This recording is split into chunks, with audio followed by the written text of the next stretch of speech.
Perkenalkan, nama saya Baik Sagita Salsabila dengan NIM D1A021011 dari kelas A1 mata kuliah Hukum Agraria. Pada video kali ini saya akan menjelaskan tentang asas dan tujuan dari pendaftaran tanah. Sebelum melanjutkan video kali ini, adapun pokok-pokok pembahasan yang akan saya bahas dalam video kali ini. Yang pertama adalah apa itu pendaftaran tanah. Yang kedua, apa saja asas-asas pendaftaran tanah? Dan yang terakhir, apakah tujuan dari pendaftaran tanah tersebut? Pendaftaran tanah sudah dijelaskan dalam pasal 1 angka 1 Peraturan Pemerintah Nomor 24 Tahun 1997,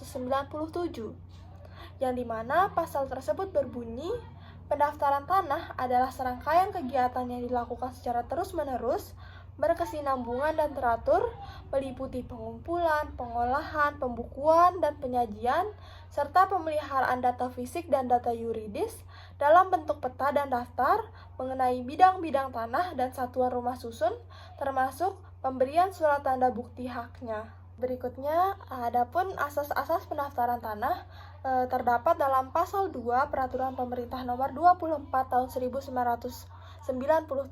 Adapun kelima asas tersebut adalah, yang pertama adalah asas sederhana, yang kedua adalah asas aman, yang ketiga adalah asas terjangkau, yang keempat adalah asas mutakhir, dan yang terakhir adalah asas terbuka. Asas sederhana di sini adalah dalam pendaftaran tanah dimaksudkan agar prosedur dan ketentuan pokoknya mudah dipahami oleh semua kalangan. Dan yang kedua adalah asas aman, yaitu bahwa dalam pendaftaran tanah dimaksudkan agar diselenggarakan secara teliti sehingga hasilnya dapat memberikan kepastian hukum sesuai dengan tujuan. Yang ketiga adalah asas terjangkau, yaitu dalam pendaftaran tanah agar semua prosedurnya terjangkau bagi pihak-pihak yang memerlukan, khususnya dengan memperhatikan kebutuhan dan kemampuan golongan ekonomi lemah. Yang keempat adalah asas mutakhir, yaitu dalam pelaksanaan pendaftaran tanah, adanya kelengkapan yang memadai dalam pelaksanaannya, dan juga adanya kesinambungan dalam pemeliharaan data-datanya.